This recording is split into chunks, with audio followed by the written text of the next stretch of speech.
Ya. Buenas tardes, profe. Buenas tardes.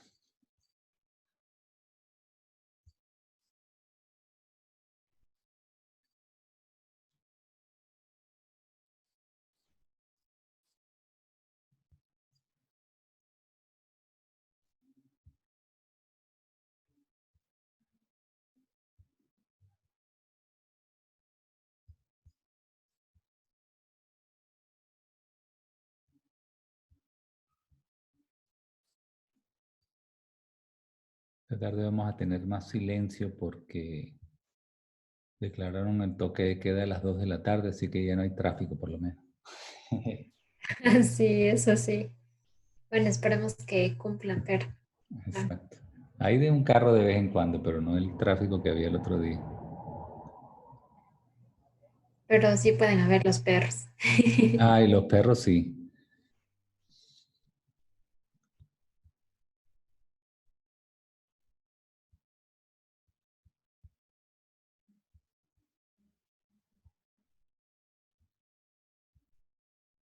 Has tenido otras clases que los profesores están calmándose al respecto de los cursos. Bueno, sí, realmente sí ha habido una diferencia, al menos en lo que respecta a física de partículas con Harold. Ok, Él sí es bastante flexible en todos estos temas. ok. Bueno, considerando que la clase es con 4 personas, ¿no? No es que haya muchas personas. La Pero sí, clase es, perdón, ¿qué dijiste? ¿La clase es qué? solo hay 4 estudiantes en la clase. Ya, Es como que más flexible también claro, acomodarse a claro, claro. Ujú. Por cierto, la pregunta tuya del bosón de Higgs, Ajá. hay un video bien interesante de Susskind, que yo se las había mencionado en clase, donde Ujú. explica todas las maneras en que, digamos, distintos procesos físicos dan masa a las partículas, ¿no? Entonces, él menciona que es un poco de que el bosón de Higgs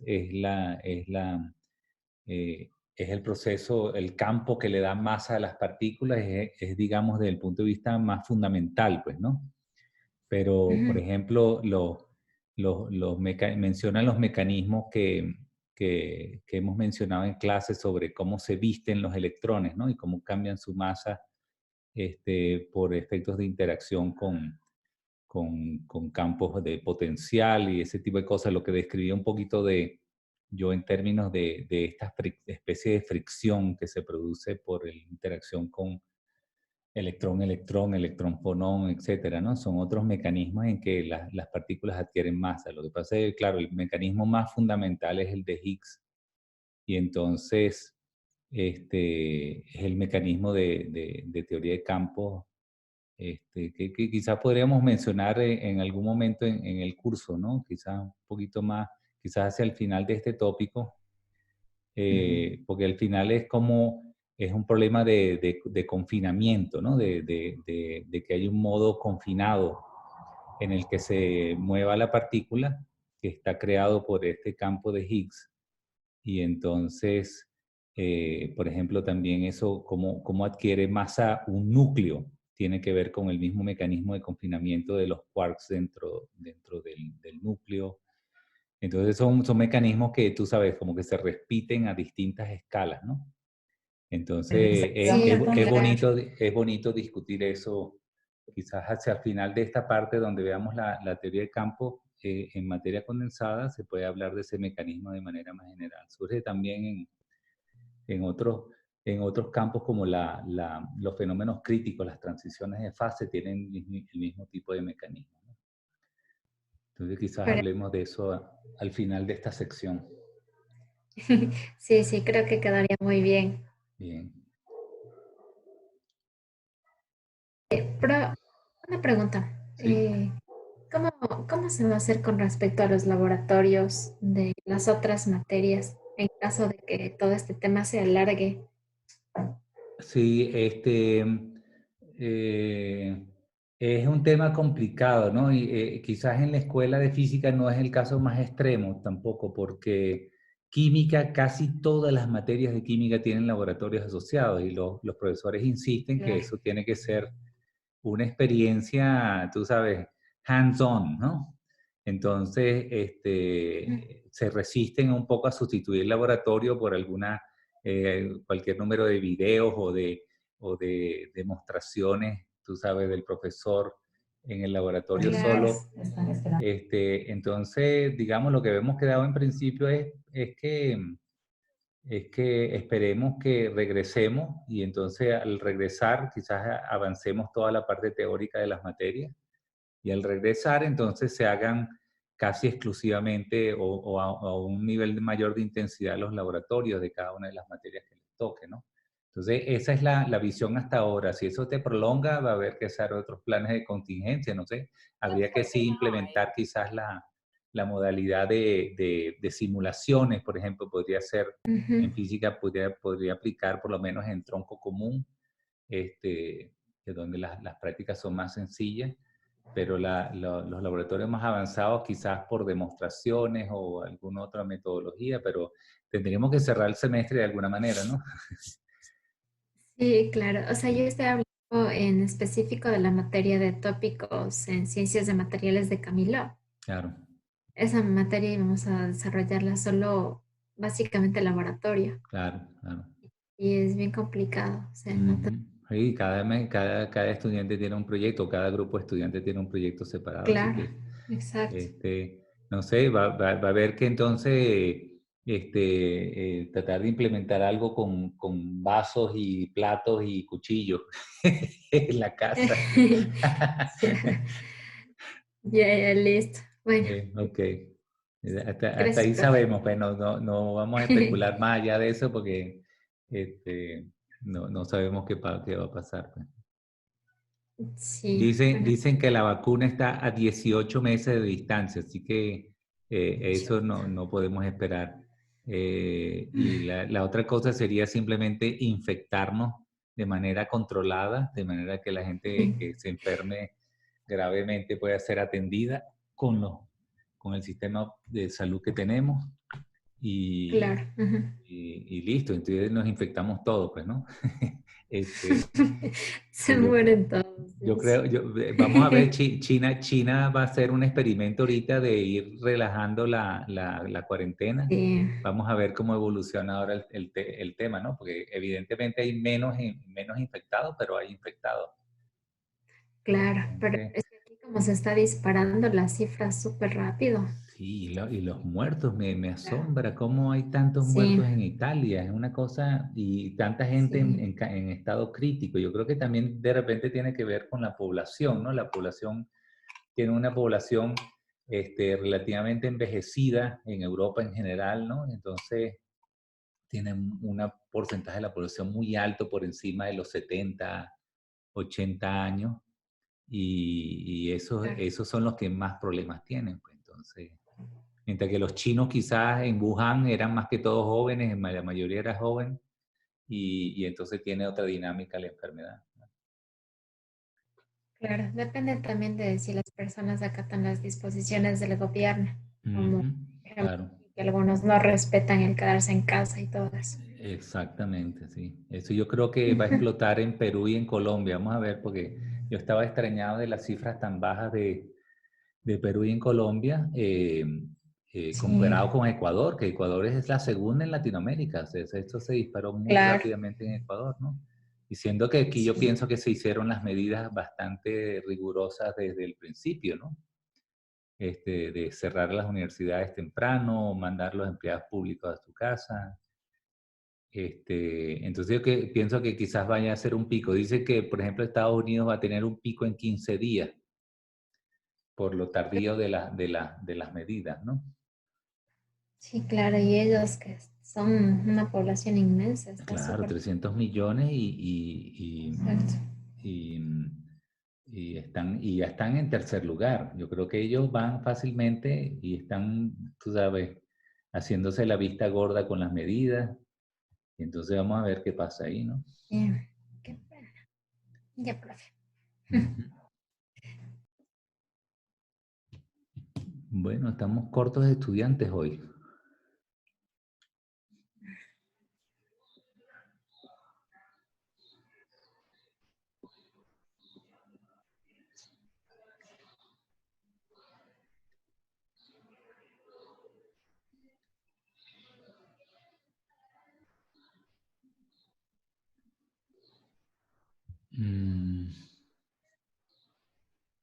¿Conocen alguno que esté faltando que puedan replicar a ver si tuvieron algún problema? Podemos preguntar por ahí. No sé.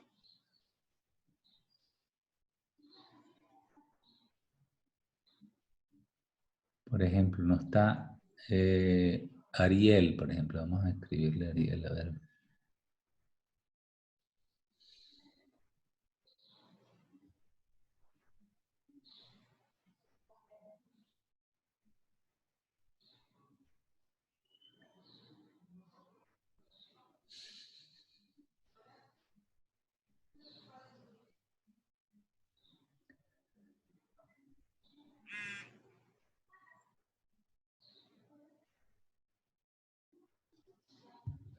Bueno, vamos a empezar, digamos, yo quería empezar con un tema conectado con el de ayer, digamos, para no perder el calor, simplemente que esto va a ser algo que va a estar en la próxima tarea, ¿no? Entonces, déjame aquí compartir.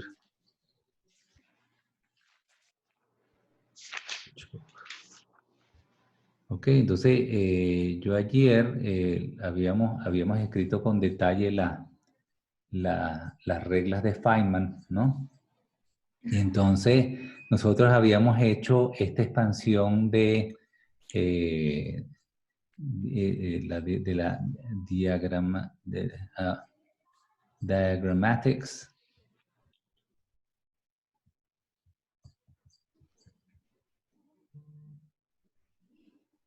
Particle hole. Started this the wrong way because I was speaking in Spanish.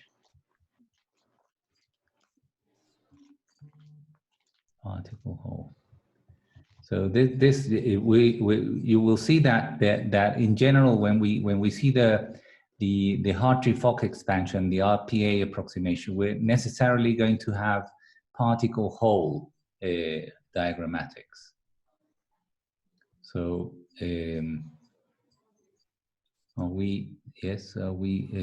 me make sure that we are recording this.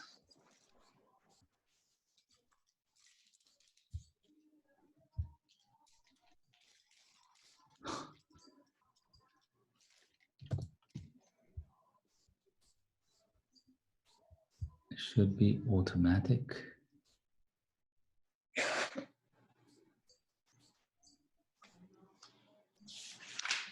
Yeah, we're recording. Why doesn't it say? Yeah, I'm recording. Okay, so we're generally going to treat particle hole diagrammatics.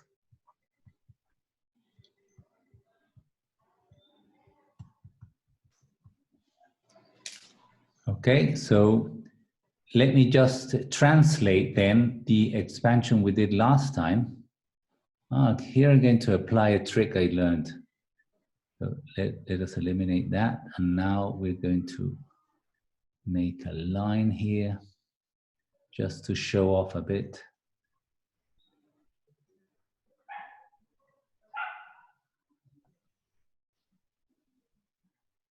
Now we have the red pen and we can draw a proper straight line. How do you think? What do you think about that?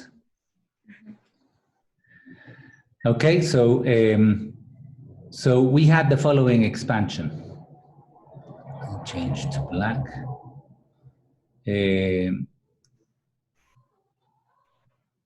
So we had the full propagator is going to be the simple propagator. So let me draw the diagrams first, and then I'll label them. And this is in KT space.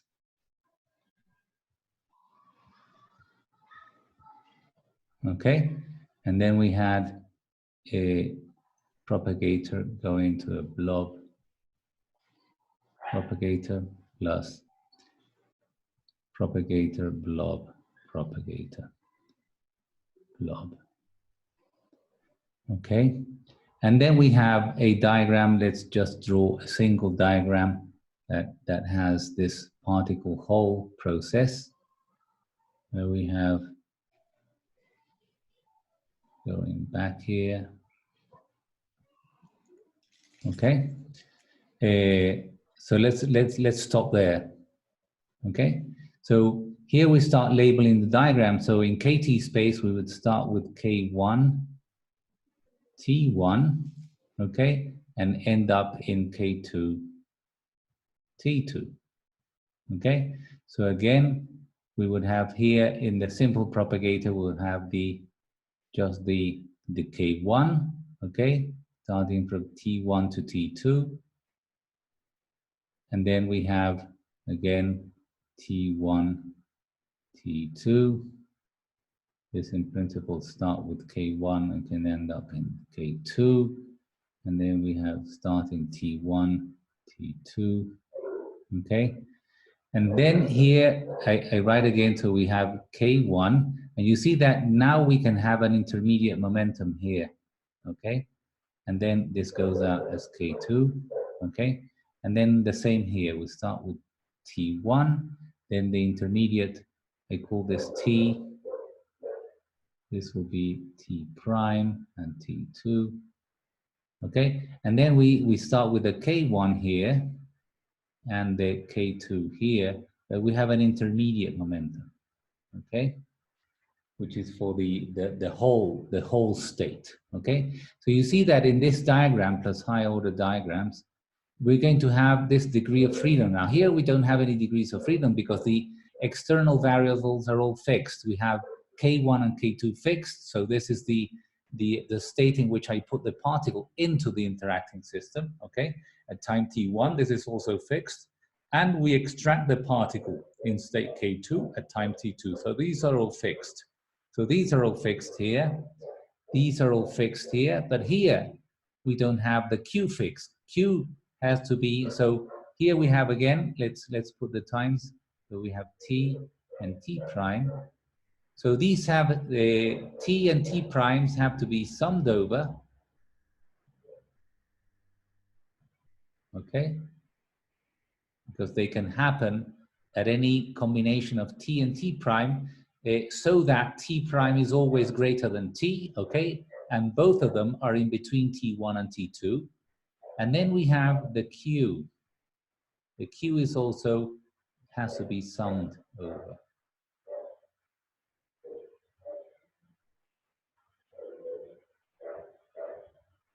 Okay, so this is very important if it's going forward. So this has to be summed over above the Fermi energy, because the right propagating arrows here correspond to particles propagating above the Fermi C, above the Fermi energy. And here also we'll have then to sum over these times T, okay? So these also have to be summed over, okay? And here we'll have the T prime has to be less than T and in between T1 and T2. And then this has to be summed over, the L here has to be summed over. Okay, so we have to be careful with this now when we write down the equations. Okay, so let's write this, the diagrams in KT space. Okay, so we have the full propagator, and now we're translating literally from the Feynman rule. So remember that this double line had this I always in it. So let's see that we take the Feynman rules literally, okay? We have to write everything according to those rules.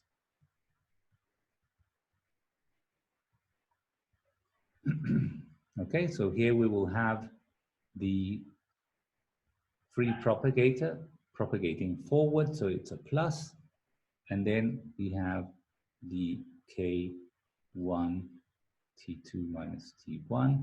And here I'll add, so for clarity, that K2 and K1 have to be the same because there is no interaction. So this is a plane wave propagating through the system, and it won't change its state by going through the system, okay? Second, we'll have, let's write the second term will be, it involve an integral, right? So because this has a time t associated with it, and we have to integrate over all times.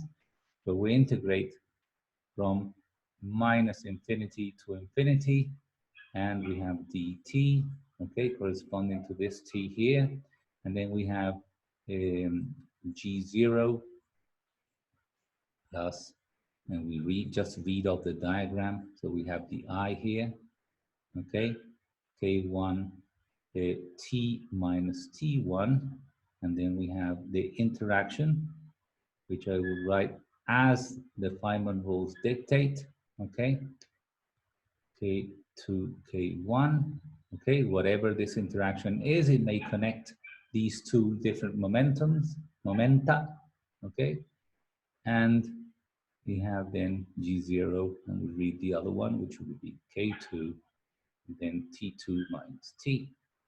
Okay, that would be the second term.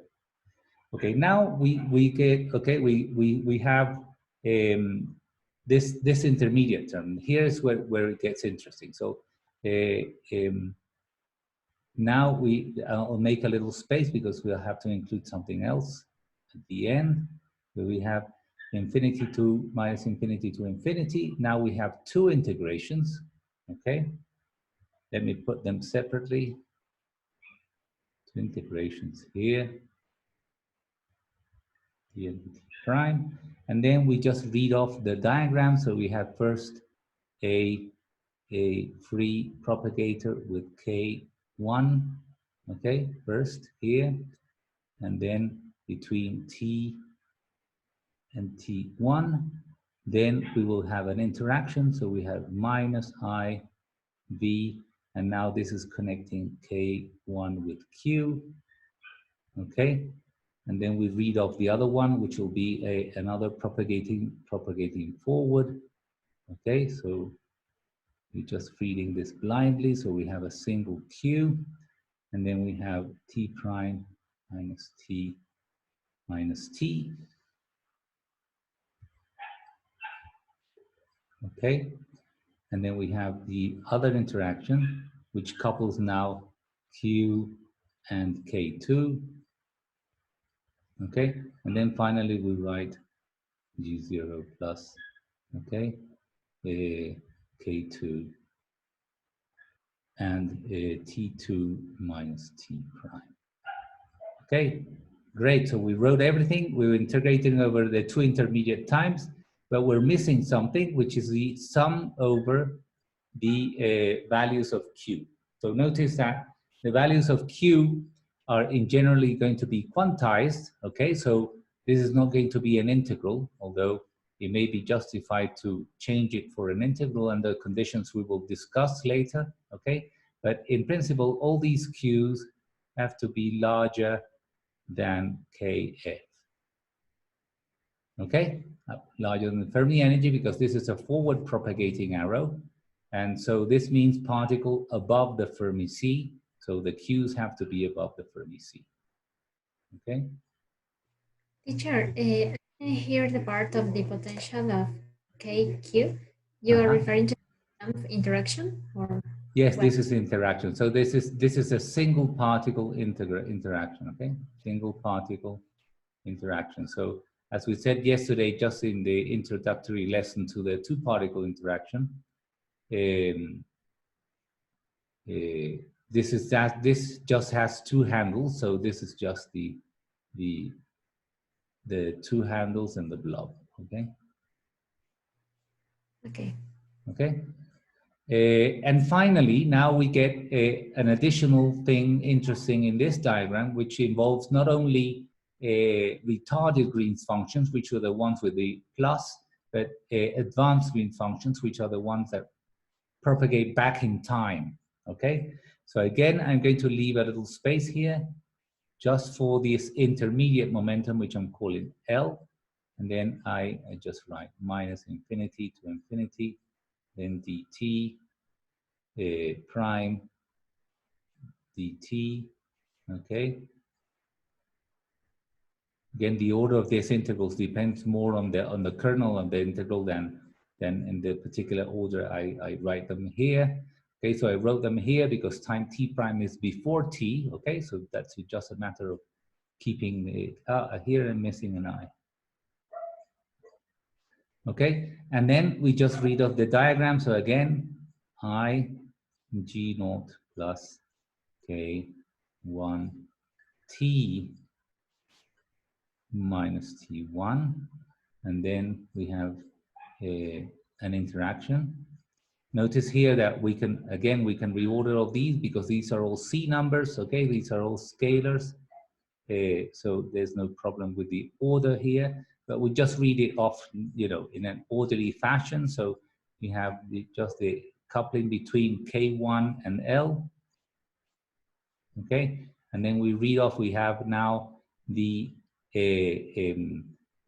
Hall propagator, which is a minus now, and it's going, it has momentum L, okay? And then goes from T prime to T, so it's going end, okay, the end first and then the beginning second, as in the other cases, and then we have the second interaction, which is minus I, and the one coupling L to K2, so this is L to K2, and then we have the last propagator, which is going forward in time, and then we have K2 T2 minus T prime.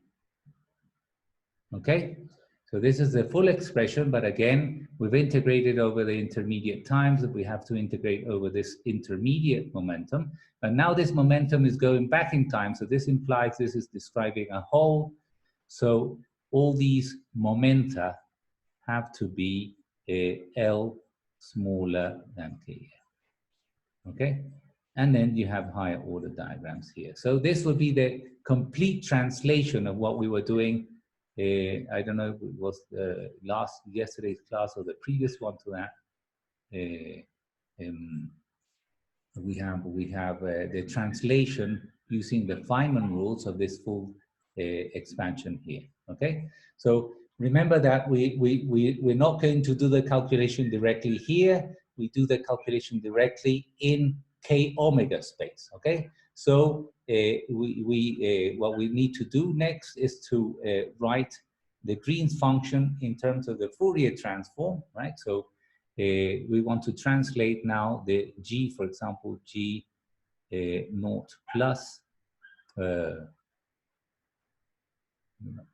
so G plus of K2, K1, T2 minus T1. So we define this by to go to omega space. We have the integral from minus infinity to from 0 to infinity in the case of the frequencies, which are all positive. Okay, d omega, and then e to the minus I omega T2 minus T1, and then, okay, G is 0, G0, G0. Okay, any of the G's there would be K2, K1, and omega. Okay, so we apply this, we substitute it into the previous equation. Okay, every time we have G naught, we will use the Fourier transform of this with the corresponding times in each of these terms here, and the Fourier transform of the fully interacting Green's function, and then we will get this, and this will be in the next homework for you to do in detail. Okay, so it's a little more cumbersome than the one we did in class, but then you know, you can adjust it down maybe 2 a.m. in the morning with no noise, and you do this exercise. Okay, you have to do it once. Okay, Teacher, one more question. Yes. A simple. There is a difference between the subindices in the potential. I mean, what's the difference for putting first K and then L?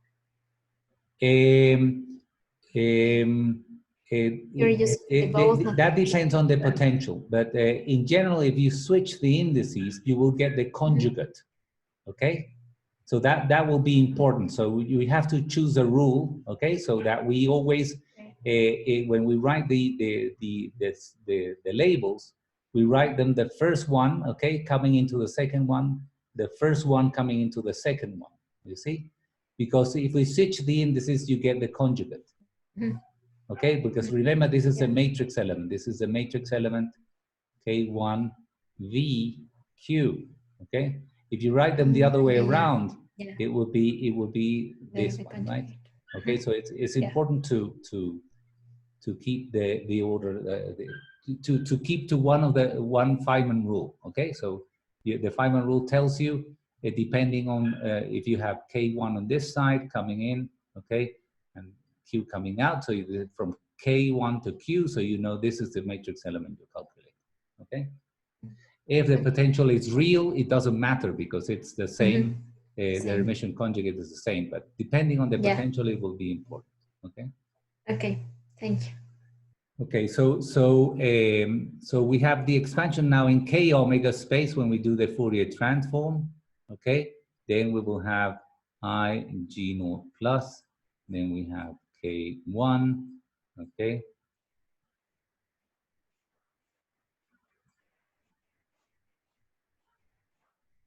Okay, delta K1, K2, and then we will have everything is algebraic as promised. Okay, we keep the i's.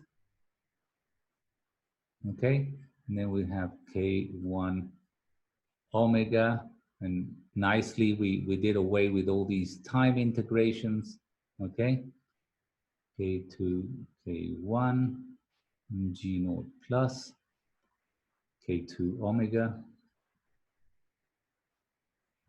Okay, and then we have, notice that although we got rid of the integrals, we need to keep these summations here. And these are going to give us a little more work when we do the Hartree-Fock approximation. We're going to need to do these summations, okay? So greater I G naught plus. Let me write the result in full detail so that you can reproduce all the details of the calculation, okay? So I G naught plus, and then you have Q omega, okay? And then minus I V Q Q K2, okay? I G naught K2 omega, okay? And then finally, the last term will be, okay, L smaller than Kf, and then we have I G naught plus K1 omega minus I forgot the I here, V L K1L, and then I G naught minus L omega, and then minus I V L K2, okay, I G naught K2 omega, okay. And the rest of the expression. So notice that, okay, we did away with the integrals, but we are remaining with these summations here, which are going to give us trouble. Okay, we'll have to recourse to the complex integration in order to do all these summations here.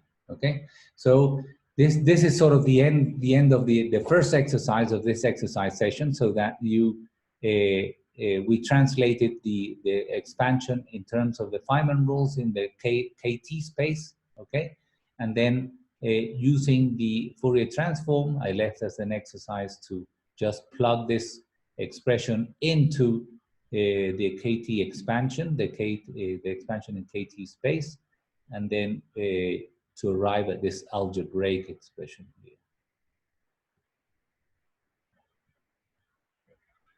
Okay, so any questions?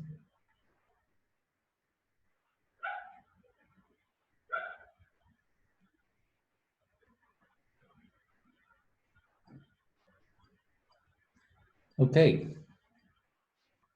Okay, so, okay, first problem. So let's go to the homework. Let's see how we do this here. So we stop sharing here. Let's read the document, which is the homework here. Share. I'm becoming an expert here now. Okay, so can you see the homework? Everybody see the homework? Yes. Yes, okay. Okay, so the first problem is very simple. We did some of those exercises in class. Okay, we have here just asking questions about second quantization in the three particle basis. Then we have some applications of second quantized operators applied to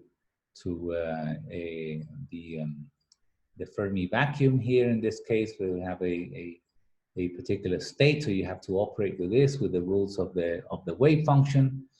Okay, I asked you things, physical things like that. Does this operator conserve particles? I think you know what this is related precisely to how many creation and annihilation operators we have in each of the states. So you can figure out whether this operator conserves or not particles. Finally, write an equivalent expression for an operator acting on the true vacuum.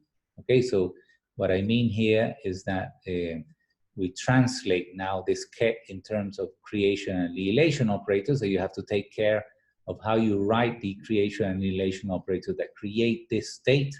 Okay, and then you will derive combine that operator with this operator here, and that's it. That's the exercise. Okay, so remember that you have to put the operators in the correct order in order to not generate any incorrect minus signs due to the permutation problems. Okay.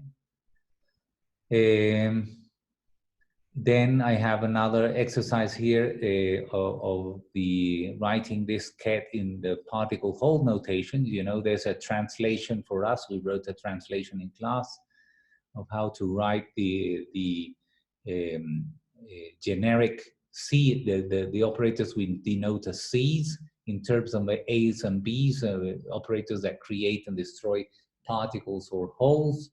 Okay, so I'm just asking you to write this ket in terms of the particle Hall notation. And maybe one trick that is good to keep in mind is that I don't think I can write here. Okay, that remember that this can be seen. For example, this can be seen as a Fermi C here, except for a hole here. Okay, and you see that this hole, you can think of this ket as having a hole here, and this is an electron that used to belong to that place. Okay, so you just have to rewrite this in terms of the original Fermi C, which is what would be having this one in the 0 position, and then have it be have the excitation where you create a hole and create a below the Fermi C and an electron above the Fermi C. So that's a whole trick associated with this part C of the problem. Okay. Feel free to stop me at any point, so that if you want to further clarifications. Okay. So here we have another very simple exercise. You know that this is a number operator.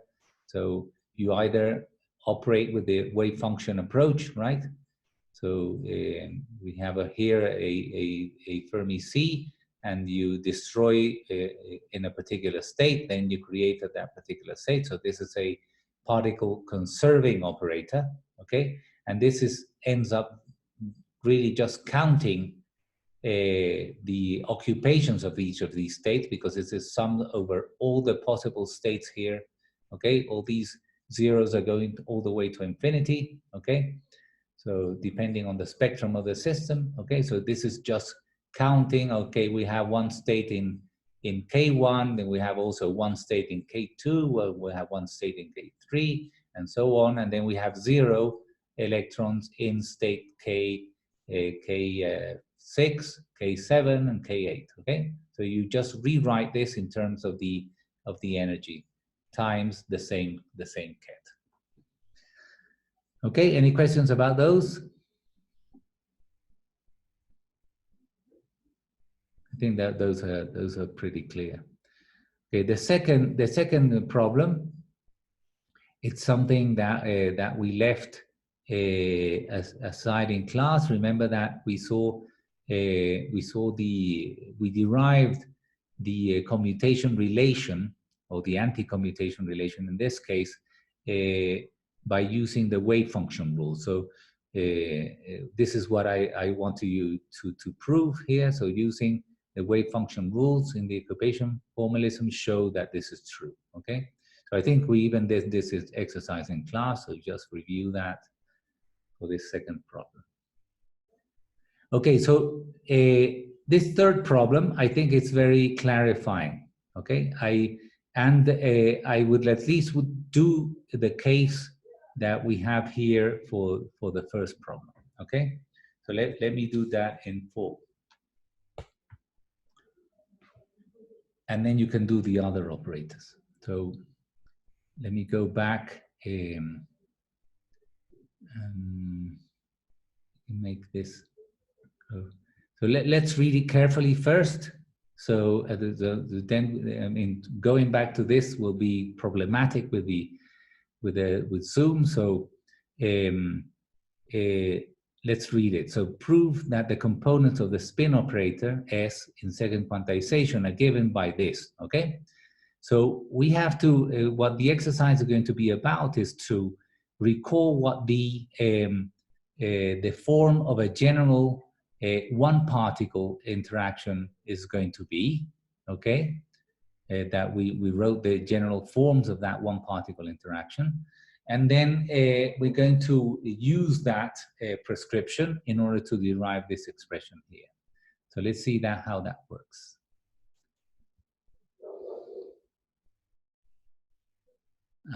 We have to stop sharing here. Stop sharing. Okay, so now we share and go back to our sketchbook.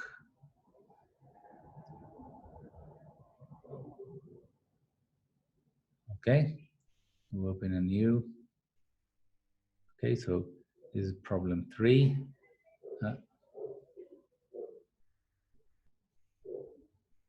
So the first problem in blue, we have problem 3, homework. Okay, so so we have we want to represent the spin operators, spin ops in second quantized form.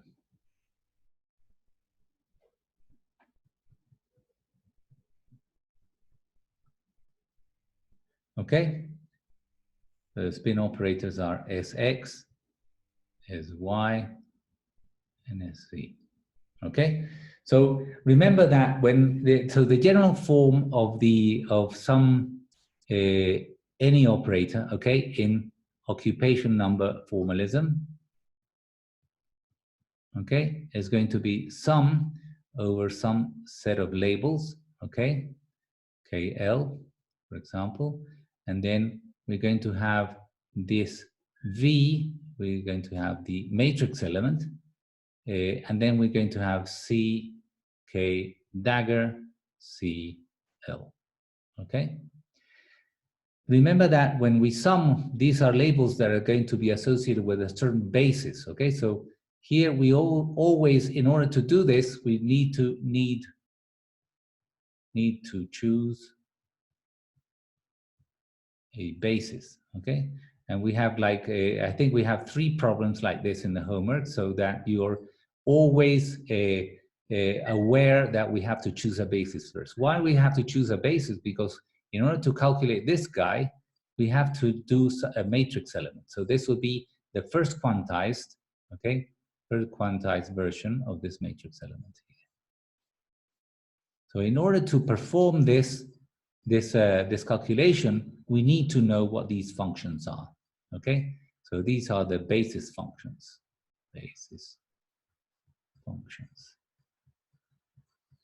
Otherwise, we cannot do the calculation, okay? And so the form of this prefactor and the form of this second quantized operator is going to depend on this choice of bases. If we choose the plane wave, it's going to be one. If we use hydrogenic functions, it's going to be another, okay? So for example, maybe depending on the form of this operator, this may be a diagonal operator or not, okay? So this potential may be connecting two hydrogenic functions, but it won't connect two plane waves, for example. So you may get a non-diagonal operator in one basis and a diagonal operator in another basis, okay? So that can perfectly happen. Okay, so what do we need to do? So for example, X in the occupation number formalism, okay? This will be then, we follow that prescription. So I'm going to put a label in, which is, for example, some dependence on momentum we could have. But the most important labels are going to be the spin labels. So we're going to put two spin labels that are going to be the analogous of this guy here, of these two labels here. Okay, then we will have, K in common.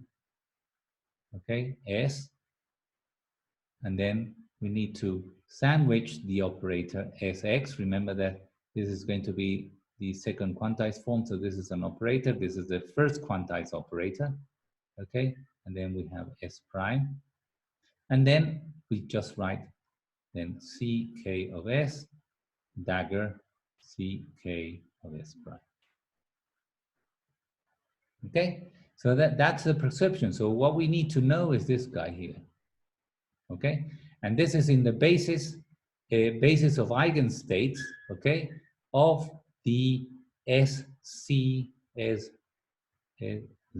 operator. Okay, so remember that what this was in first quantization. Let's call first quantization.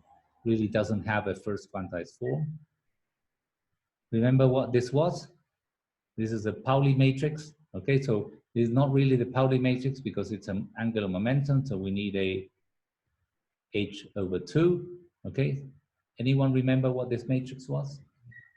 I think it's minus I, 0, 0 I, or something like this. No, the C, so this will be just 1 minus 1. Or with 1, yeah, something okay. like that. Okay, so the basis functions that we're going to have are the basis functions of this matrix. So the two basis functions are going to be just 1, 0 and 0, 1. Okay, and we're going to have two eigenvalues, which are just, this is a diagonal matrix, so the two eigenvalues are going to be, okay, these are the eigenfunctions.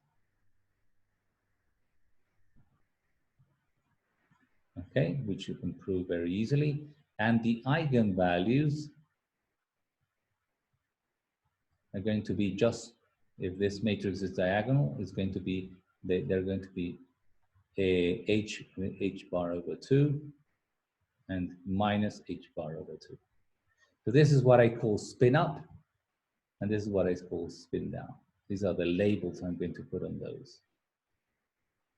Okay, so we just have to figure out this in the basis where SC is diagonal, okay? Basis in which we could have done it in the other basis, but generally you write the Pauli matrices like this, in which SC is diagonal.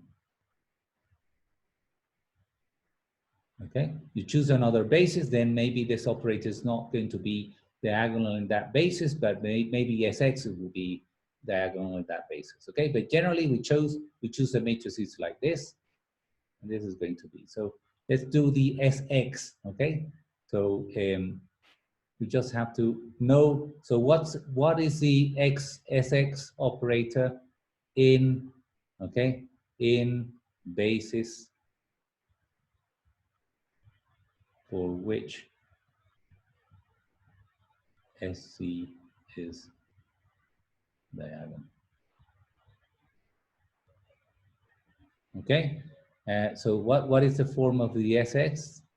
In between quotes, first quantization. So this is going to be H halves. So remember that this is in this basis that I'm talking about is just this matrix here. Or written in terms of the Pauli matrix, this is just this guy. Okay? So we just read off the elements, right? So we go back to our prescription here. So we have this. So we have to do all the matrix elements. So spin up, spin up, spin up, spin down, spin down, spin up, and spin down, spin down. So we have all those elements there, okay? So let us write it explicitly. So we have this in occupation number, okay? Formalism. So the first term is going to be H halves, then we have K, and spin up SX, K spin up, okay? Then, so we have to sum over all the cases. So we have K spin up SX, K spin down, okay? Plus, there are 4 cases. K spin down, S, K spin up. Okay, plus the last case is going to be K spin down, SX, K spin down. Okay, so let's read that off from here. So this is up, up here. So this will be in this, so is up, up, up, down, up, down. Okay, so what's the first term? The first term is going to be 0 plus, then we have this second term is up, down. So we have H halves, okay? And this is just 1, okay? And then we have, this is 1 because this is H bar times 1, okay? And then we have down, up, okay? So again, we get another 1 here, times 1, okay? And then finally, we get another 0, okay? I forgot to do something here. We have to multiply this. So the prescription was that we need to write with each matrix element, we need to write the corresponding operator, okay? So here we have to put what? C, okay, K spin up, dagger, C, K spin up, okay? Here we have to put C, K spin up, dagger, C, K spin down, okay? Here we have to multiply by C, K spin down, dagger, CK, spin up, okay? And here we multiply by CK, spin down, dagger, CK, spin down, okay? So here, let me just erase this expression here. Let's try the control now.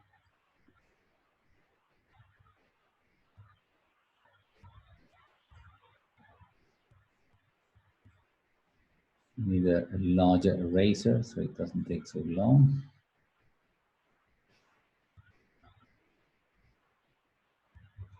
Okay, so this is going to be, the first one is going to be 0.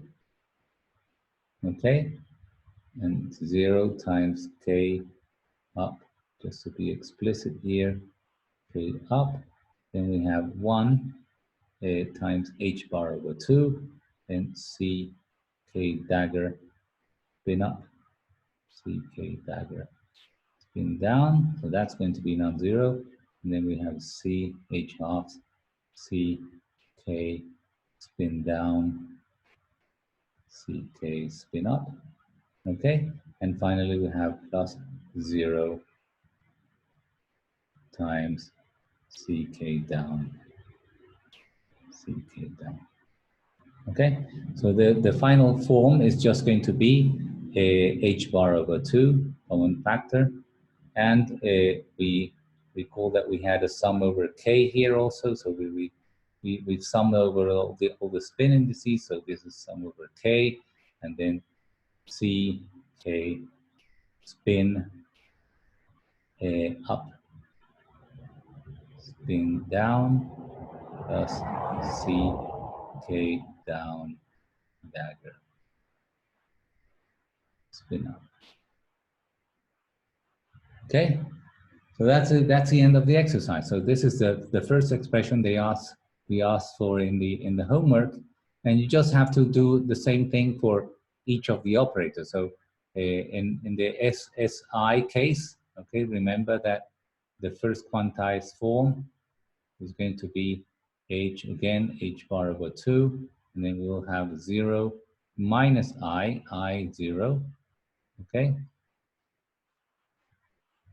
So you can do the same exercise, and now you'll get factors of I, for example, inside the expression of the operator, so that corresponds to the other two exercises. Okay. So any questions about this?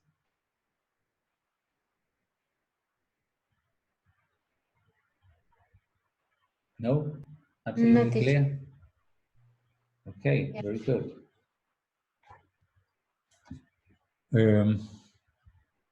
Okay. So going, I don't know if you can, let's see, if I switch here, if I do any switching, can you see? For example, if I do this, can you see the homework again? You can see the homework? No. No? No. You're still seeing the blackboard, right? So yeah. Okay, so let me stop sharing here, and now let's go to the homework again. Okay, so let's see. So this problem here, chain of sites. Okay. So I have here, consider a chain of n sites, okay, with position labels S1 to n, with a coupling which is only nearest neighbors. So S and S prime are nearest neighbors. So when the S equals to S prime, S is a first neighbor of the other, then we have that this matrix element is equal to T. Otherwise, it's 0. Okay.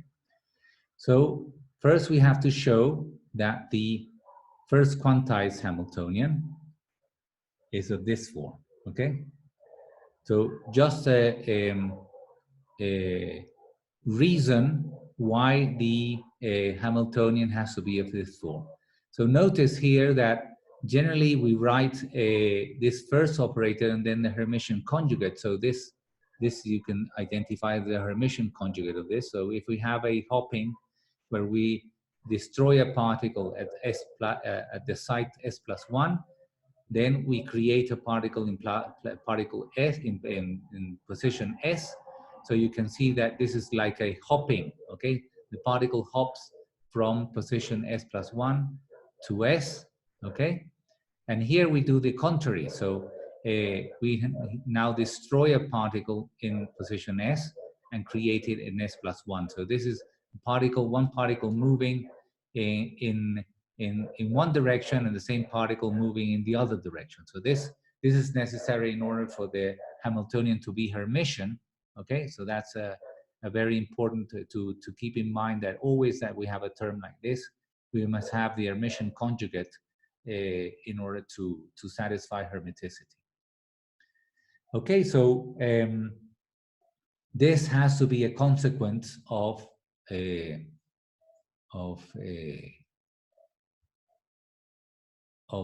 general form of the second quantized occupation number operator. Okay, let's go back to the whiteboard here. Okay, so if we have this here, remember that you should be able to derive, so problem 6.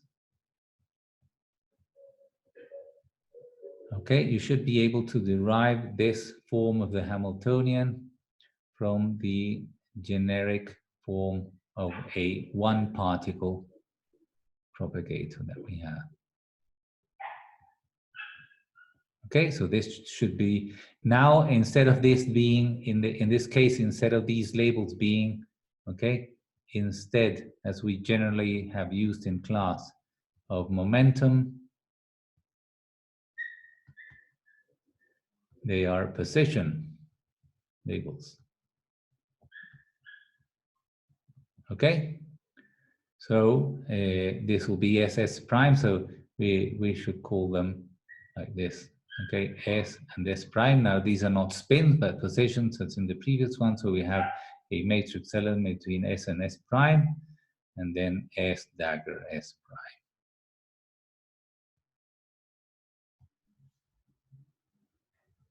Okay, plus the Hermitian conjugate. Okay. Okay, so this first exercise is straightforward. You just have to do this and take into account that this is going to be the what we call TSS prime in the problem. Okay, and this is just going to be first nearest neighbors. So you just have to translate this in terms of the matrix elements that are given. Okay, so this matrix element is just 1. No, it's equal to T if S is equal to S, S prime is equal to S plus 1 plus minus 1, okay? We're on a chain, and 0 if otherwise. Okay, so you just read that prescription and you will be able to write the Hamiltonian that is given there. Okay, the second part of the problem requires that we change basis. Okay, so here we chose, let me write it here we chose the position basis. Okay, the second part of the problem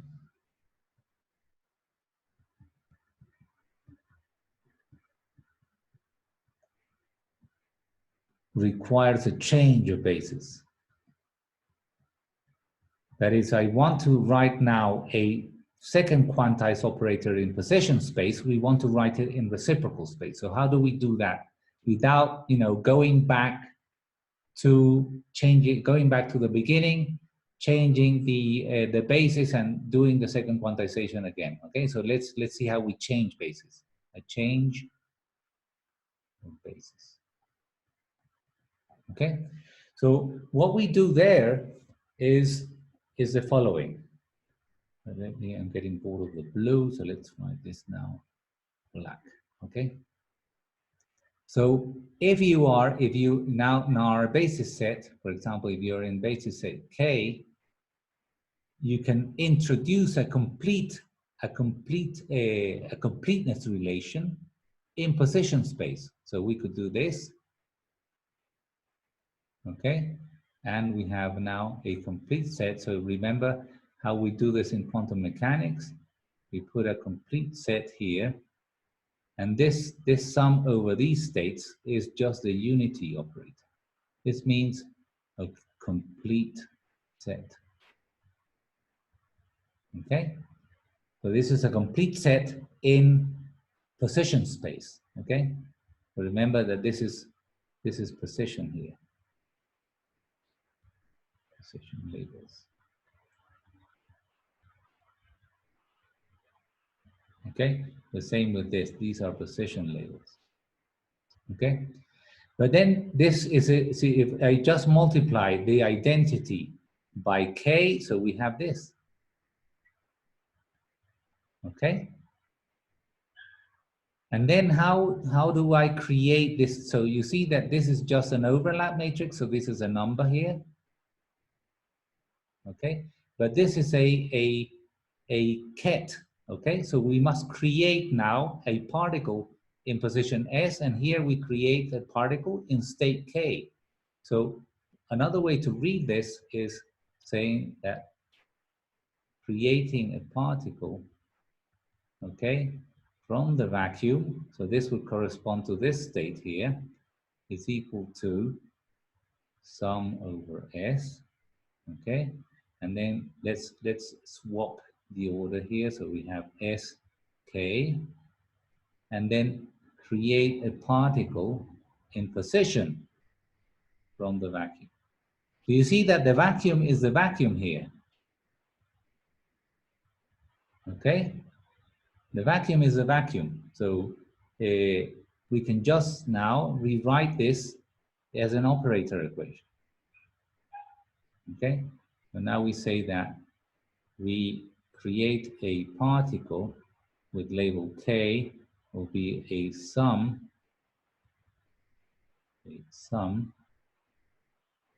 over position states, okay, with this matrix element S, K, and then see that. So you see that now I transform, okay, position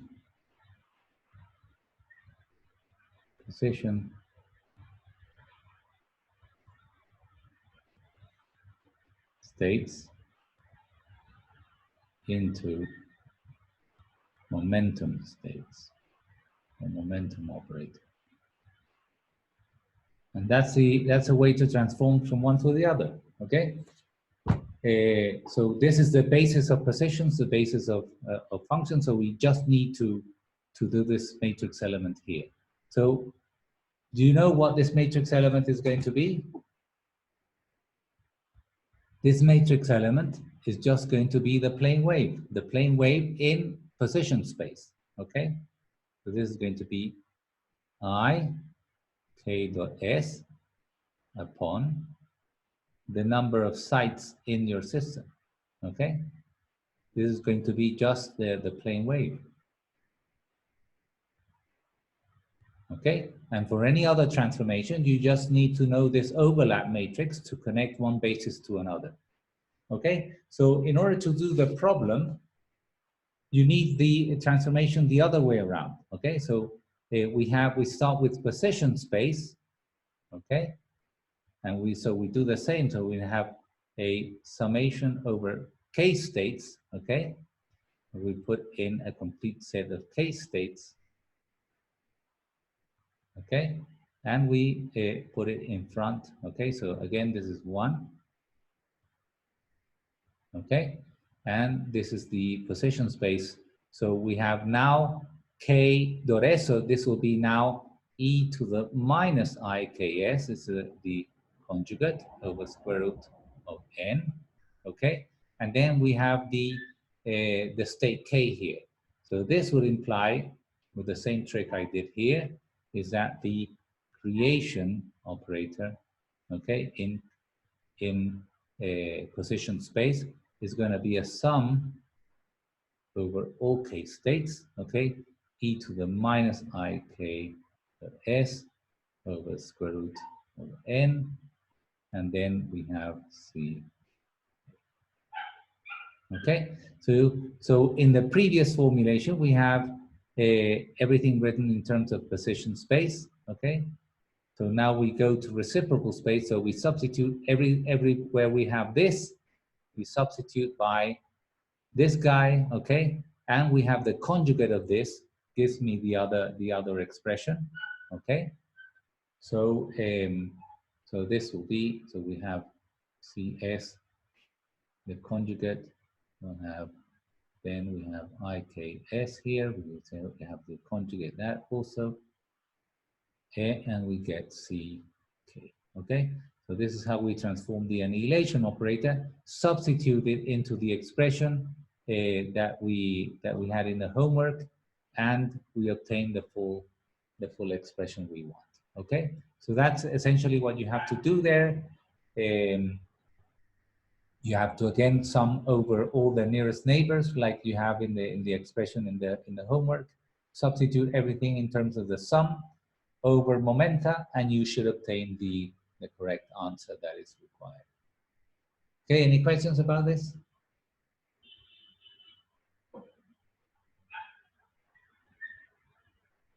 Did you miss any points?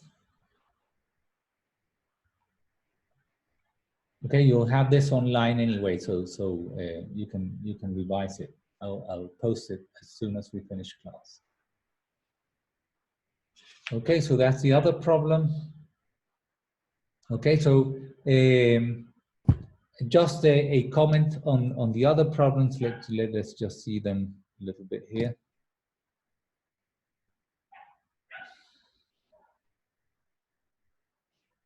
Go back to the homework. Okay, here I have a problem that seems sort of the infinite square well. So this is a multi-part problem. So again, if you have, we write a Hamiltonian in second quantization for an infinite square well, okay, for where the positions vary between 0 and A. Recall that the Hamiltonian will have a kinetic potential energy as this, and then we have the potential associated with the well, okay, which is just 0 in between 0 and A, and then it will be infinite outside that interval, okay? So that's a problem you've solved. Maybe the first problem you solved in quantum 1. So you know that you can solve for the eigenfunctions and eigenvalues of this Hamiltonian, and that will be your basis now. So the first part is related to writing the Hamiltonian for this potential well in terms of second quantization, okay? Now we add some interaction, okay? We add an interaction, and notice I add a very peculiar interaction, which is just the same original Hamiltonian, okay? So for the rest of the problem, what you have to remember is that the interaction is going to commute with the original Hamiltonian. So they're going to share, in spite of the fact that this is a square, any function of this same form is going to commute the Hamiltonian. So you just have to take this into account and see that they share the same eigenvalues, okay? Like, you know, the same situation we had in class with this operators that only depended on momentum. So this is another version of that exercise, and do the rest, address the rest of the problem, okay? Okay. So if you don't have any questions about this, I assume maybe you can turn in the homework tomorrow. Okay, so please, if you have any questions about the homework, please write to me, okay, and I will clarify any points you might have. Okay. So let's see one final problem I wanted to do.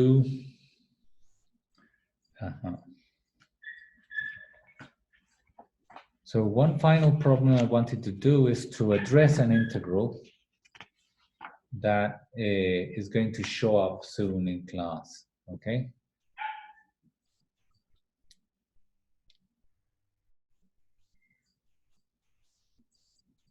Okay, can you see the whiteboard? Yes. Yes, everything's fine? Okay, good. So this is going to be the beginning of a rather complicated integral we'll have to address in order to solve the Hartree-Fock approximation, okay? But for now, it's just about writing the second quantized form of the interaction, of the electron-electron interaction, okay? So, I don't know, this is maybe problem 4 of recitation session.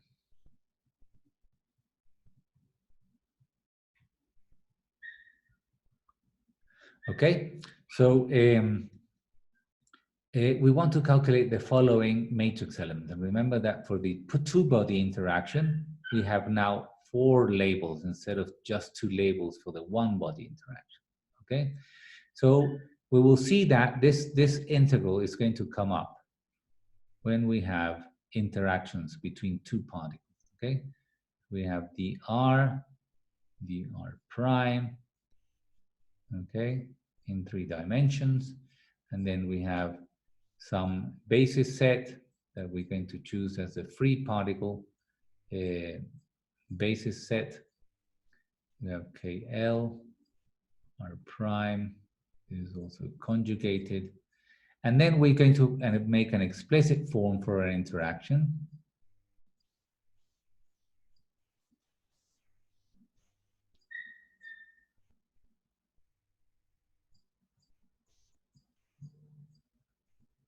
Okay, and then we're going to close this with the plane wave and R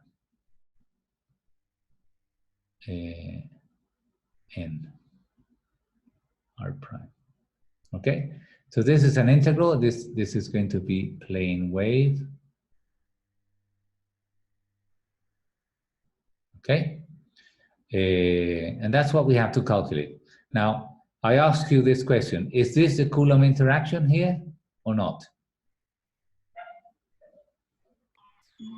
I don't think so. Anybody remember what the Coulomb interaction is? It's with charges. Right, so with charges, so what is the dependence? So the Coulomb interaction between, okay, between 2 charges that are at position R and R prime was E squared, okay, over this. Okay. Okay, so I'm going to tell you what the difficulties are going to be. If you put this in here, we're going to have a big problem because this integral is not going to converge with this potential. Okay, and this is something we're going to have to deal until the end of this section. Okay, so this interval does not converge if you put it in here. So what the mechanism to regulate that is to put this and out this exponential here, which will be controlled by this A here. So this is not the Coulomb potential, but the Yukawa potential.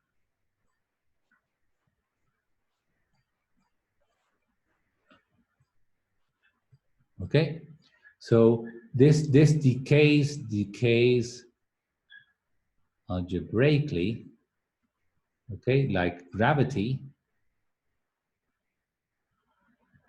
okay, while this decays much faster, it decays exponentially, except very close to R to R prime, in which case it is depending mostly as a power law, okay? But for R far from R prime, then this decays to 0 very quickly due to this exponential here.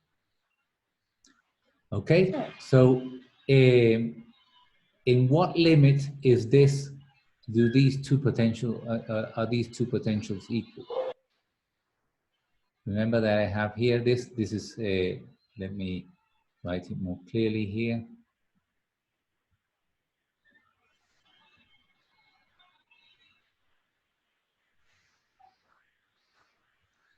Okay, so we have A, is controlled by this A here. Okay, so this will turn out to be the screened interaction. Okay, so V now, okay, Yukawa, and this is Coulomb. Okay, that also depends on R minus R prime. Okay, it's the screened interaction. Okay, but here I have put it in by hand, while with the RPA approximation, I'm going to derive this, okay, from more microscopic principles. Okay, so this is a screened interaction, and so it has this. So the A, I'm going to just write it a second, is going to be the screening length. Okay, so this A is going to call the screening length. Okay, so always that this A is finite, okay, is a particular number, then we're going to have a screened interaction. That means that the Coulomb interaction only penetrates a certain distance, and then you don't see it anymore, okay?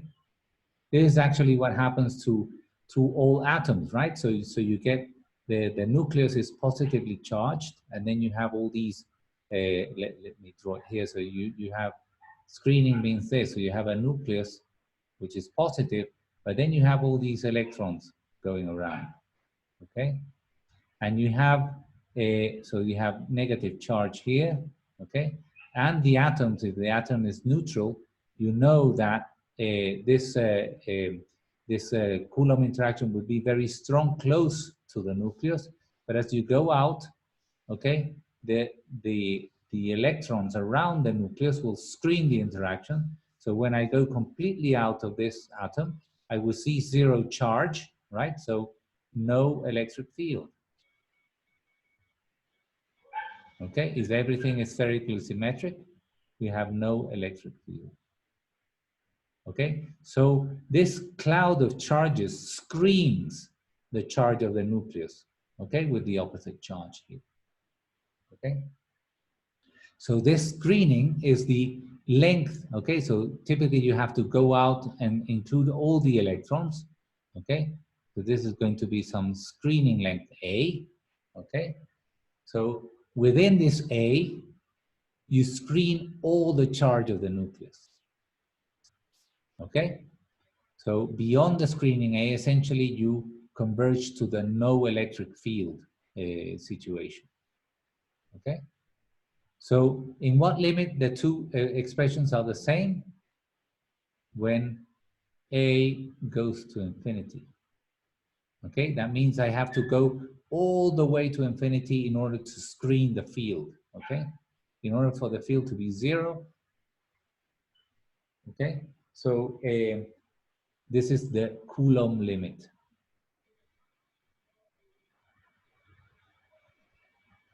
Okay, so we're going to do first some calculations using the Yukawa potential, where everything converges and all the integrals can be done nicely. But then we're going to have to derive this from diagrammatics and not put it in by hand. And if we do that, we're going to be able to calculate this screening length here. And it's going to depend on the electron densities and all these kind of things. Okay, so some the material dependent parameters. Okay. Any questions about this? Okay. So we have the integral we have to solve is this guy here. So so let's begin here. So you see the tricks we need to do. So let us write this integral. So I'm going to substitute in the following page. I'm just going to substitute all these wave functions by the free particle wave functions. Okay. So we're going to have an expression like this. So B K L M N. Okay, is going to be V0 times A. Okay, so these are just parameters from from the Yukawa potential, then we have a factor of, let me call the volume omega squared. Okay, so our phi's are going to be e to the ikr, ik.r, okay, upon the square root of omega. Okay, just to distinguish from the potentials and the volumes. Okay, so we have the integral dr prime. Okay, then we have e to the minus I r, e to the minus I L, that r prime. Okay, and then let's put all the exponentials together. So we have I n dot r, I n dot r prime. Okay, so these are all the exponentials, and then we put here the Yukawa potential.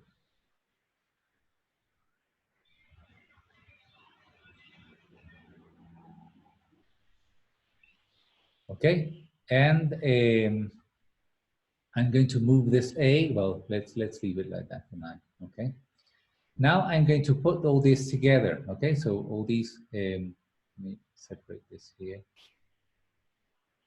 Okay, so this is going to be A, B, B0, A upon omega squared. Okay, we have these two integrals here. Okay, how many of you did three-dimensional integrals in Common Core? No one? Everyone? How many of you did three-dimensional integrals in Common Core? Nobody. Nobody? So you had to wait until Duncan, right, to do three-dimensional integrals? Yes. So that's what we're going to fix with Calculus 3. Okay, so we have k dot r, okay, plus L dot r prime plus minus m dot r, okay, minus n dot r. Right. Okay, and then we have our Yukawa potential again.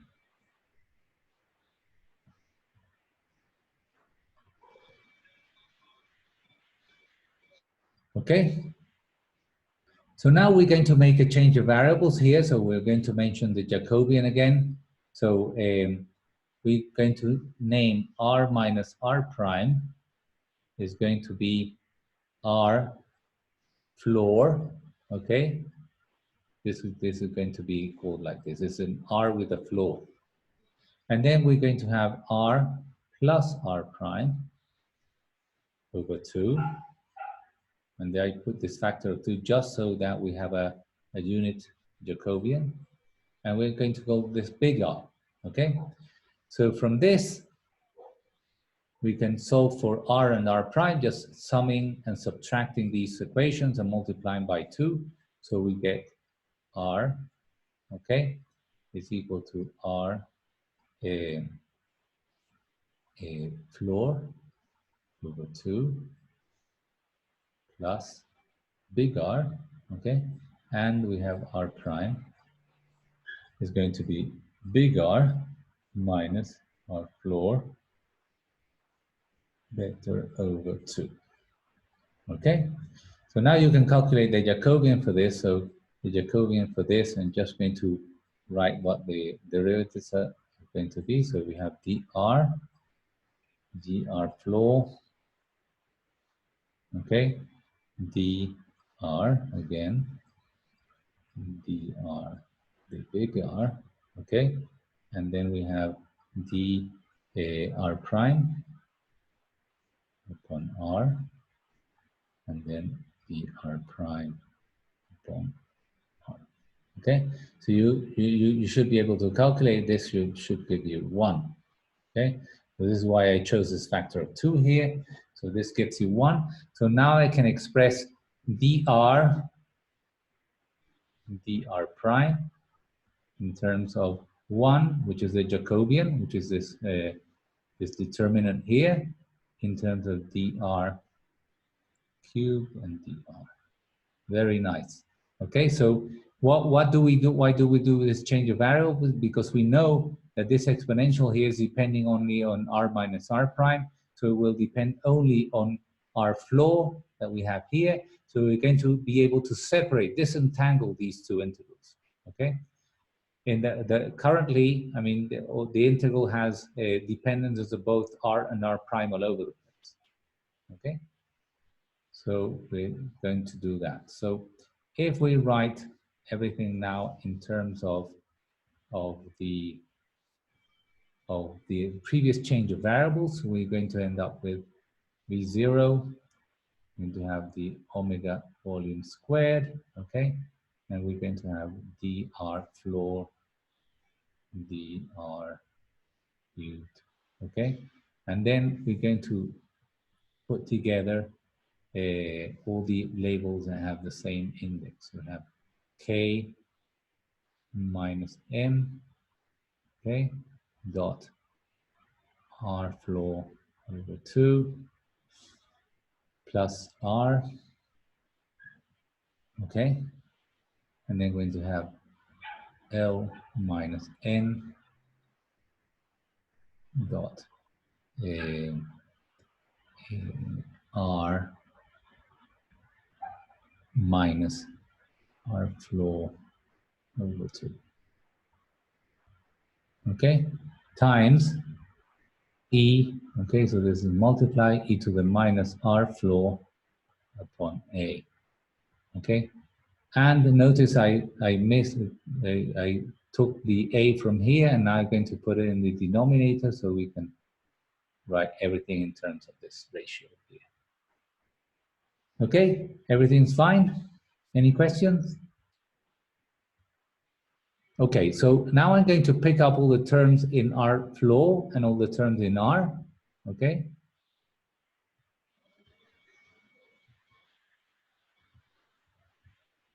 Okay, so we have our two integrals,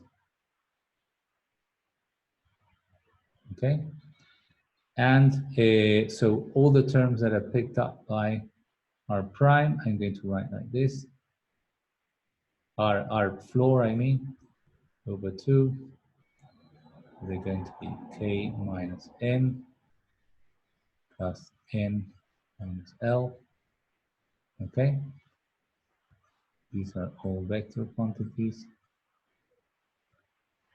And then we'll have another exponential, which is minus I.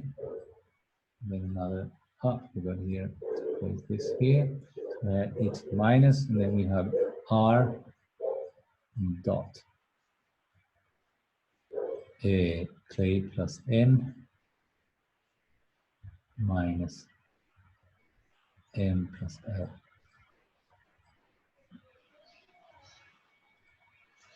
No, wait a sec.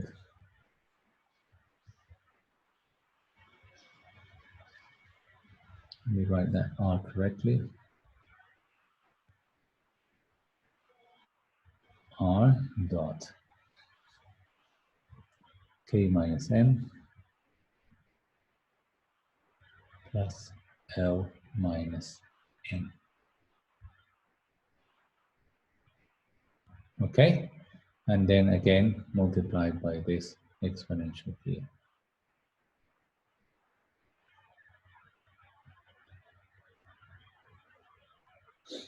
Okay, so now you see that we've separated everything. So we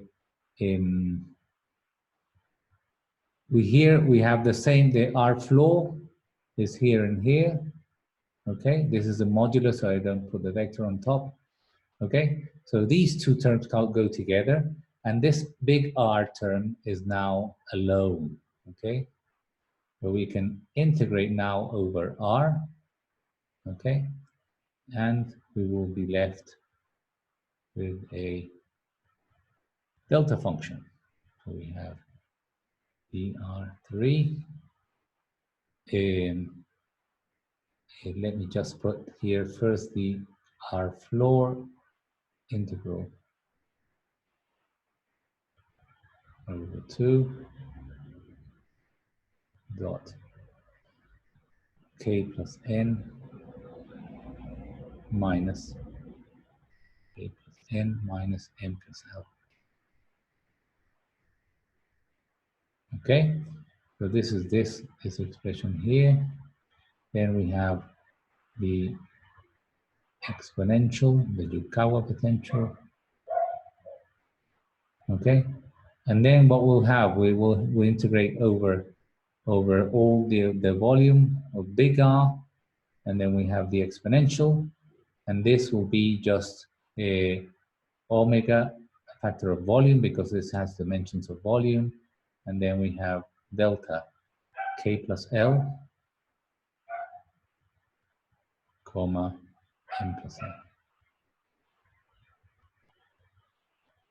Okay, very nice. So we did the change of variables in 3 dimensions, and now we have this integral here.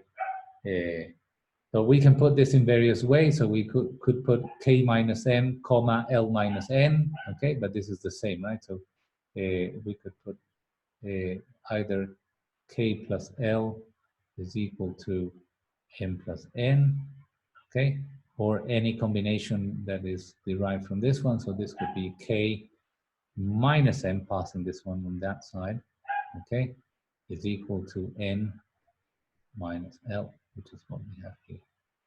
Okay, so this is the same thing, same condition. Okay, so what we're going to do now, okay, we're going to leave this delta function there. It's going to stay there. Notice that this is also a condition for conservation. So this is momentum conservation. Momentum conservation. Okay, so remember that all these labels were momenta. Okay, so this is just telling me that k plus L has to be equals to m plus m. So momentum should be conserved, and this is secured by construction of the integral that we're doing. Okay. Okay, so we have this expression here.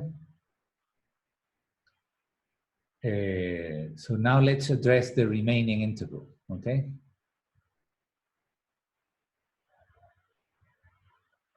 So we need now to solve the address.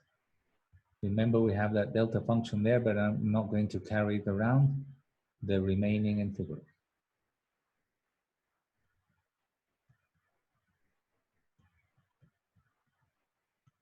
Okay. Okay, so this is the ugliest job we will have to do in this second quantization formulation of the diagrammatics. But I mean, these integrals we have to do in order to know what the second quantized operators are going to be. So we have that the remaining integral is just going to be B0A omega. Okay, one of the omegas eliminates the square omega in front. Okay, because we got one omega from the delta function. And we have now this 3-dimensional integration. I'm going to put a factor here of A just for symmetry. Multiply and divide by A. We have the exponential. This upon A. And then we have this. Okay. So notice what we're going to do with the integral now. So this is this is dot. Okay. So I'm missing a condition. So let's see what happens here. So k minus m is equal, so n, okay, so 2, this is going to be, okay. Okay, so notice what this condition implies. So we have the delta function, so k plus L is m plus n. So what happens here? what is this? This is K minus M, okay? And so K minus M plus N minus L. Okay, so you see that these two expressions are the same by the delta function condition. Okay? So this is going to be just equal to twice K minus M. Okay? So this is what I'm going to put in here. So this is going to be minus I R over 2 dotted into K minus M times 2. Okay? So this we can cancel the factors of 2 here, and we're left with this interval here. Okay? So just a few remaining steps. We have this. Okay? And now we're going to do something which is the way to address this integral. Notice that this K minus M is an external vector. Okay? So it's not being integrated over in the integral. So this is a vector which is fixed externally on the integral. So we are going to choose that direction in the z direction. Okay, so we're going to say that K minus M vector is in this direction, and the R vector then is integrated over in reference to this vector here. So there's going to be an angle. Okay, an angle here, and this is going to be the R vector here. Okay, so what is this? We have the a dot product between these two vectors. So now we take the dot product here, we get this angle here. So this is going to be the integral of R3 a e to the minus R over a. Okay. Please ask questions if you don't understand something. So this is going to be just the modulus, okay, of R. The modulus of R. This is going to be the modulus of K minus M. Okay, and then we'll have the cosine of the angle, of this angle here. Okay, we can choose these references in whatever direction we want, okay, because this is fixed externally, and we just integrate over all the possible angles between the two vectors. Any questions? Why don't we choose an angle that give us the like one, for instance, like to get rid of the cosine of theta? No, we don't. We don't get rid. Here is the cosine theta, right? I mean, here I have to put it in. Why don't we choose a direction that makes us get rid of that cosine of theta? Oh, because we cannot get rid of that cosine of theta because we are integrating over all r. So if we fix this direction, okay, we fix this direction, okay, which is not integrated over. So this direction is fixed.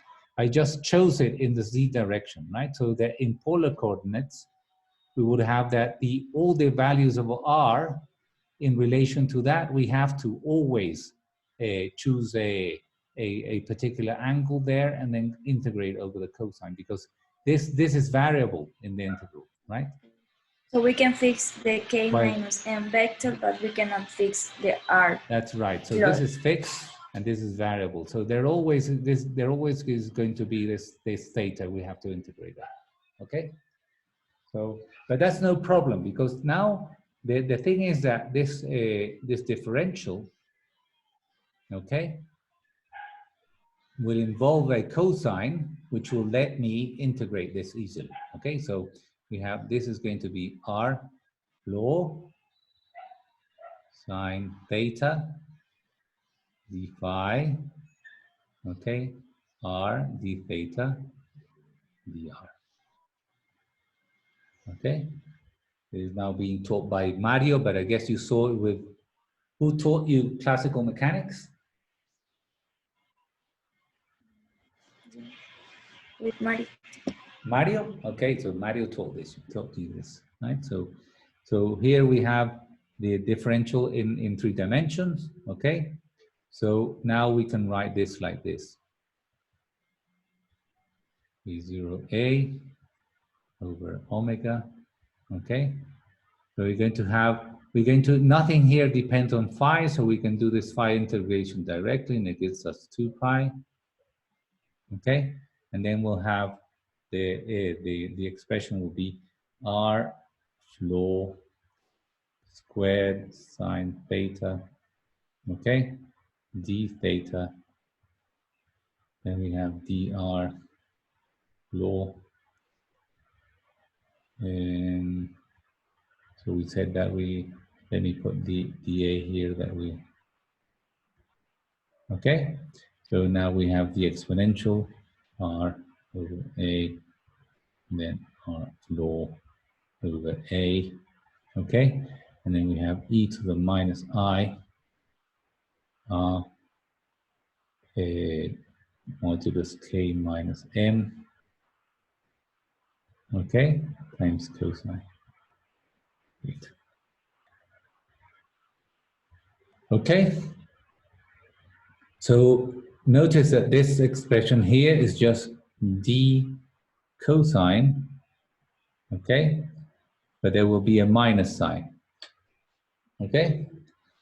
So now we can do the angular integration, because now we can do the variable change that this is u, okay? So we can do the integral over the cosine, okay? I'm going to leave that. Remember that this is going to be integrated. Theta here is going to be integrated between 0 and pi, okay? So do theta integration, okay? So this is just 2 steps to do that. And we're going to end up with this expression here. Okay, so we have V0, a, we're going to get a factor of 2 from the integration. So it's, instead of 2 pi, it's going to be 4 pi. Then we're going to have the volume integral. Then we're going to have dr, okay, so do that. The angular integral is going to be very easy, and you'll see why you can write this like this. Okay, and then we have sine r floor k minus m modulus rho k minus m. Okay, so very, very simple integral, okay, from 0 to infinity, okay? So this integral can be done in various ways, okay? We have to integrate now over the modulus of r, okay? So this is either the Laplace transform of this guy here, or we can do this in integration by parts. That's another way to do it, okay? Notice that this k minus m doesn't even participate in the integration, okay? So we can take it out of the integral. You can do this in any way you want, okay? The integration by parts, I suggest integration by parts. Okay, if you have any difficulties with this, just tell me. Okay, and this will end up being V0 a over omega 4 pi, okay? And then this is a squared delta, and we copy the delta we had before, okay, over 1 plus k minus m squared, a squared. So very compact, okay? Very nice. Compact expression. Okay, and that's going to be the result of the integral. There are two types of terms that we're going to see from the next class on. There will be two terms like this. So we'll have one that's KL, and the other one's going to be KLL, K. You recognize this from the diagram, so we go to K from K to L, and then from one particle goes from K to L, the other particle goes from K to L, okay? But remember the general form is going to be KLMN, okay? So in this case, K is equal to M,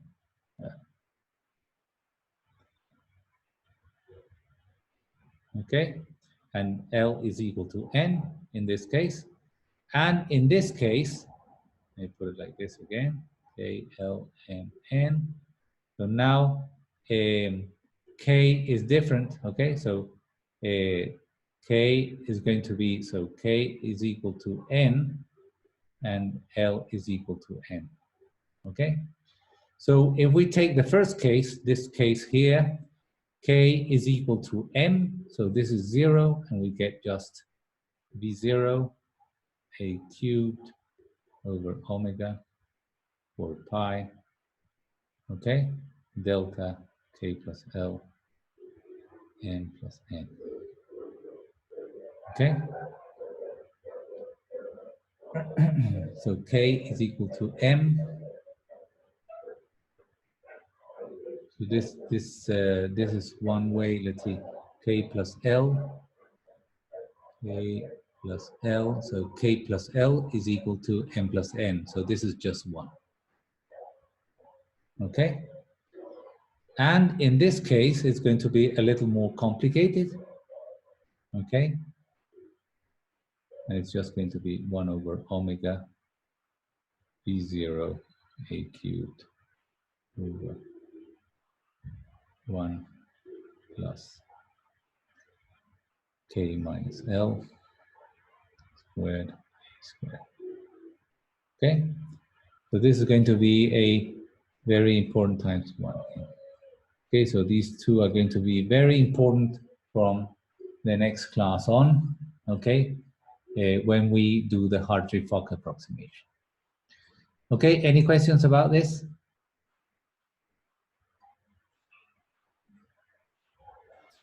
Is it clear? Any step of the integration? Okay, so I left you with this exercise. You have to do this integration here with the make the change of variables.